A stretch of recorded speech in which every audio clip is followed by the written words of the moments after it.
അങ്ങനെ പൂഞ്ഞാർ MLA ആയ Sebastian Kulathunkal ഇനി മുതൽ UDF MLA ആകും എന്ന് ഉറപ്പായി കഴിഞ്ഞിരിക്കുകയാണ്. PJ ജോസഫുമായി ചേർന്നുകൊണ്ട് മുന്നോട്ട് പ്രവർത്തിക്കാനാണ് അദ്ദേഹം തീരുമാനിച്ചിരിക്കുന്നത്. ജോസ് കെ മാണിയുമായുള്ള അഭിപ്രായ ഭിന്നത തുടങ്ങിയിട്ട് നാളുകളേറെയായി. ജോർജ് കുട്ടി അഗസ്റ്റിയെ സ്ഥാനാർത്ഥിയാക്കാനായിരുന്നു ആദ്യം കൃത്യമായി തീരുമാനിച്ചതെങ്കിൽ പോലും അവസാനമാണ് ഒരു നാടകീയ നീക്കം എന്ന രീതിയിൽ സെബാസ്റ്റ്യൻ കുളത്തുങ്കലിൻ്റെ പേര് നിർദ്ദേശിക്കപ്പെട്ടത്. എന്നാൽ അദ്ദേഹവും ജോസ് കെ മാണിയും തമ്മിൽ അത്ര രസത്തിലായിരുന്നില്ല തുടക്കം മുതൽ തന്നെ. പൂഞ്ഞാറിൽ നിന്ന് വിജയിച്ചുവെങ്കിലും കുളത്തുങ്കലിനെ മാറ്റാനുള്ള നടപടികൾ വലിയ തോതിൽ ആലോചനയിൽ ഉണ്ടായിരുന്നു. കുളത്തുങ്കൽ MLA ആയതിനെ വലിയ തോതിൽ തന്നെ കേരള കോൺഗ്രസ് എമ്മിലെ പ്രാദേശിക നേതാക്കളിൽ പലർക്കും തൃപ്തിയില്ലായ്മ ഉണ്ടായിരുന്നു. എന്നാൽ PC ജോർജിനെതിരെ വന്ന ജനവികാരം അത് കുളത്തുങ്കലിന് ഉപയോഗപ്രദമാകുന്ന ഒരു രാഷ്ട്രീയ സാഹചര്യമാണ് ഉണ്ടായത്. രാഷ്ട്രീയത്തിൽ ഒരേ മുന്നണിയിൽ ഒരേ പാർട്ടിയിൽ നിൽക്കുമ്പോഴും കേരള കോൺഗ്രസ് എമ്മിൽ നിൽക്കുമ്പോഴും PC ജോർജ് ഏറ്റവും കൂടുതൽ എതിർത്ത വ്യക്തിയായിരുന്നു PJ ജോസഫ്. PJ ജോസഫിനെതിരെ നിരന്തരമായ വാദങ്ങൾ തൊടുത്തുവിടലായിരുന്നു PC ജോർജിൻ്റെ പ്രധാന ഹോബി. അതുകൊണ്ട് തന്നെ PJ ജോസഫിന് ഇതൊരു മധുര പ്രതികാരം എന്ന രീതിയിൽ തന്നെയാണ്.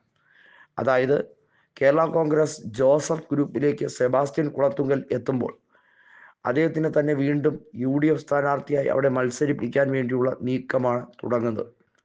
കഴിഞ്ഞ നിയമസഭാ തെരഞ്ഞെടുപ്പിൽ UDF സ്ഥാനാർത്ഥിയെയും PC ജോർജിനെയും ഒക്കെ തോൽപ്പിച്ചുകൊണ്ടാണ് LDF ടിക്കറ്റിൽ നിന്ന് കുളത്തുങ്കൽ ഏകദേശം 16,000-ഓളം വോട്ടുകൾക്ക് വിജയിച്ചു കയറിയത്.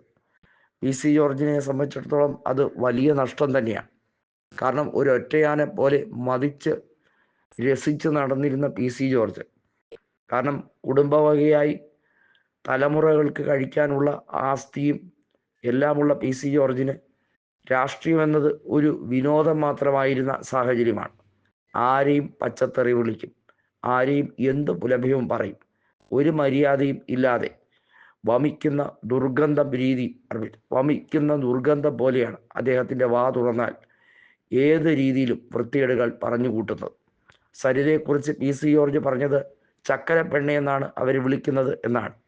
ഇത്തരത്തിൽ നിരവധി വിഷയങ്ങൾ വീണ്ടും വീണ്ടും PC ജോർജ് പറഞ്ഞ് കൊണ്ട് നടന്നു. എന്തിനധികം പറയുന്നു, ഉമ്മൻചാണ്ടിയെക്കുറിച്ച് പോലും PC ജോർജ് അനാവശ്യം ഡോക്ടർ അരുൺകുമാർ ഇൻ്റർവ്യൂ ചെയ്യുമ്പോൾ പറഞ്ഞത് എല്ലാവരും മറക്കാനിടയില്ലാത്ത ഒരു സംഭവ വികാസമാണ്. അതുകൊണ്ട് തന്നെയാണ് PJ ജോസഫ്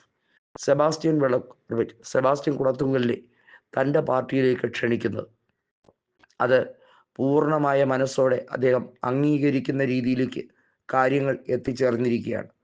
ഒരുപക്ഷെ ഇത് ജോസ് കെ മാണിയുടെ ഏറ്റവും വലിയ പതനത്തിന് തുടക്കമാകും എന്നുള്ളതിന് യാതൊരു തർക്കവുമില്ല. കാരണം ജോസ് കെ മാണിക്ക് ഇനി കേരളത്തിൽ നിയമസഭയിൽ പ്രവേശനം കൊട്ടിയടയ്ക്കുന്ന രീതിയിലാണ് PJ ജോസഫ് ആവുന്നത്ര രീതിയിൽ കരുക്കൾ നീക്കുന്നത്.